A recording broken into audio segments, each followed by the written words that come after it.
Joost Kazman, bonjour. Bonjour. Et bienvenue à bord du Mobility Studio. Joost, vous êtes directeur de la communication de la FEBIAC. C'est un organe, une organisation qui n'est pas forcément ultra connue du grand public, alors que, paradoxalement, c'est vous qui organisez le gros événement chaque année. Oui, effectivement, nous sommes l'organisateur du salon de l'auto, auto, moto, véhicules utilitaires.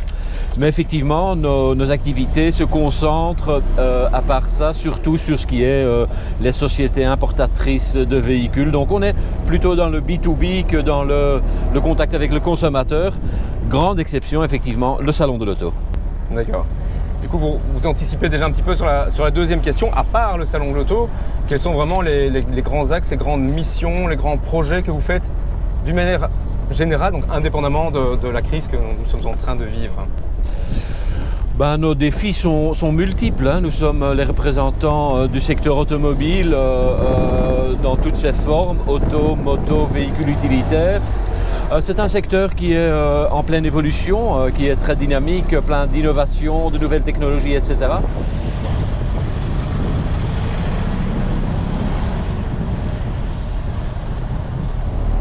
D'accord.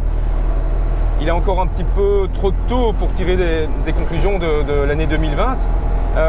Est-ce que malgré tout on peut penser que ce sera au bout du compte à fin décembre Annus Horribilis, ou bien parce qu'on voit une certaine reprise du marché, que l'un dans l'autre l'année ne sera pas trop mal passée? Disons que le marché automobile a été à l'arrêt pendant plusieurs semaines, voire plusieurs mois. Nous avons accumulé un retard de plus ou moins 25% par rapport à l'année dernière en ce qui concerne le nombre de ventes, d'immatriculation, et c'est un retard qu'on n'arrivera pas à rattraper. Donc effectivement, on s'attend à ce que l'année se termine avec un moins 20%, moins 25% par rapport aux dernières années. Donc oui, la crise du Covid nous a touchés fortement et commercialement, au niveau économique, ça laisse des traces assez profondes. D'accord. On voit que ça a forcément un impact sur les chiffres de vente, les chiffres d'immatriculation, mais cette crise a aussi fondamentalement changé la manière dont les gens se déplacent. La mobilité a changé, à commencer par l'immobilité, le télétravail, les loisirs depuis chez soi. Est-ce que finalement, tous ces changements-là d'habitude remettent en question des fondamentaux en Belgique? La voiture de fonction, par exemple, qu'on appelle d'ailleurs voiture salaire, est un fondamental. Est-ce que ça va remettre cela en question? Je pense qu'il y a plusieurs aspects à ce qu'on a vécu ces dernières semaines, ces derniers mois. Tout d'abord, on s'est bien rendu compte combien la mobilité est importante, combien le droit de pouvoir se déplacer, la facilité de se déplacer est importante. À un certain moment, on ne pouvait plus quitter notre maison, notre bulle, et bien ça impacte vraiment la vie quotidienne, la vie professionnelle, mais aussi la vie sociale, etc.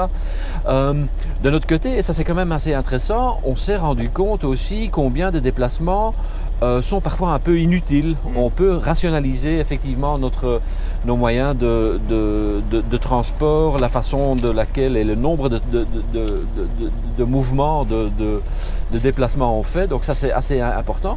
Et puis ce qui pour moi était le plus enrichissant, c'est on était confinés dans notre bulle, oui, mais de notre côté, on est sorti de notre bulle.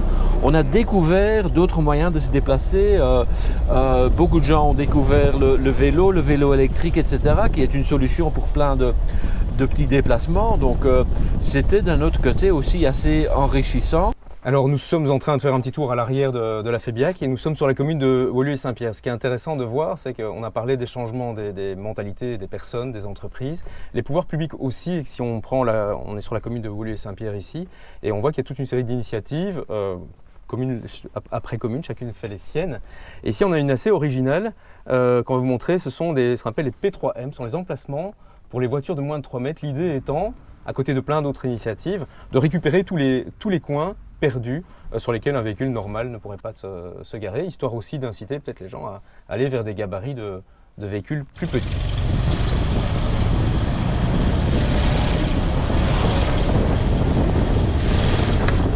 Merci Joost. Petite question énergie à présent. Il y a quelques mois, vous étiez interrogé sur l'avenir du diesel, c'était probablement autour du Dieselgate. et vous aviez dit déjà à l'époque que le diesel avait encore de l'avenir en attendant l'avènement de l'hydrogène. C'était à l'époque du Dieselgate, est-ce que vous rediriez la même chose aujourd'hui ? Oui, je pense clairement que le diesel n'est pas mort. Il représente encore un tiers des ventes pour le moment et je pense certainement pour tout ce qui est véhicules lourds, camions, etc., le diesel restera majoritaire pendant encore de longues années. Mais tôt ou tard, ce sera l'électricité. Électricité sous deux formes, électricité via les batteries ou électricité produite sur base de l'hydrogène. Donc diesel oui, mais à plus long terme, on évoluera vers des voitures électriques. D'accord. Mais c'est intéressant que vous donniez cette réponse car il y a une semaine, juste à votre place, j'avais l'occasion d'interroger le professeur Damien Ernst de l'Université de Liège qui à cette même question disait l'hydrogène n'a aucun avenir pour toute une série de raisons techniques, pratiques, écologiques et surtout énergétiques. Le bilan énergétique pour faire 1 km en hydrogène, on peut en faire 3 en électrique. Est-ce que vous partagez en partie ce point de vue ou pas du tout ? Je respecte son point de vue, certainement. De notre côté, il faut tenir compte du fait qu'on va à plus long terme produire certaines énergies vertes, renouvelables, dont on ne va pas avoir besoin directement. Une éolienne qui tourne la nuit, par exemple, qu'est-ce qu'on fait avec cette énergie ? La stocker dans des batteries, c'est un non-sens. La transformer en hydrogène et puis la réutiliser pour la retransformer en électricité, certainement, je pense que c'est quand même une piste assez intéressante. Et si je vois comment d'autres secteurs, la navigation, l'aviation, etc., regardent aussi avec beaucoup d'intérêt le dossier de l'hydrogène, je ne crois vraiment pas que cette piste est morte.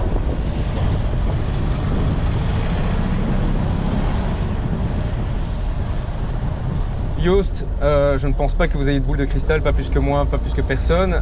Néanmoins, si on se prêtait à l'exercice d'imaginer à quoi ressemblera à l'horizon 2030 la voiture de demain et la mobilité de demain, qu'est-ce que vous en diriez ? La voiture de demain, zéro émission bien sûr, beaucoup plus connectée, donc en contact, en communication avec les autres véhicules, avec l'infrastructure routière, beaucoup plus automatisée aussi. La voiture va encore plus qu'aujourd'hui corriger les petites erreurs qu'on fait régulièrement dans pendant la conduite, je dirais. Et puis beaucoup plus partagée, une voiture pas pour un seul utilisateur, mais une voiture qu'on appelle au moment dont on a besoin, qu'on utilise au moment qu'on en a besoin, et puis par après qui est partagée parmi d'autres utilisateurs pour libérer de l'espace, certainement dans les grands centres-villes où cet espace public est tellement limité et vaut tellement cher. Donc encore de beaux jours pour la mobilité, pour l'automobile dans l'avenir ? Oui, je pense que la voiture restera certainement pas la seule solution, elle ne l'est déjà plus aujourd'hui, mais elle restera pour beaucoup de types de déplacements la solution la plus efficace, la plus libre, la plus accessible pour beaucoup de types de déplacements aujourd'hui, mais certainement aussi demain. Donc un avenir plutôt positif, donc on va se quitter sur cette note positive. Grand merci pour votre temps et pour cette petite balade à l'arrière de la Fébiac. Ce fut un plaisir. Bonne route. Merci beaucoup.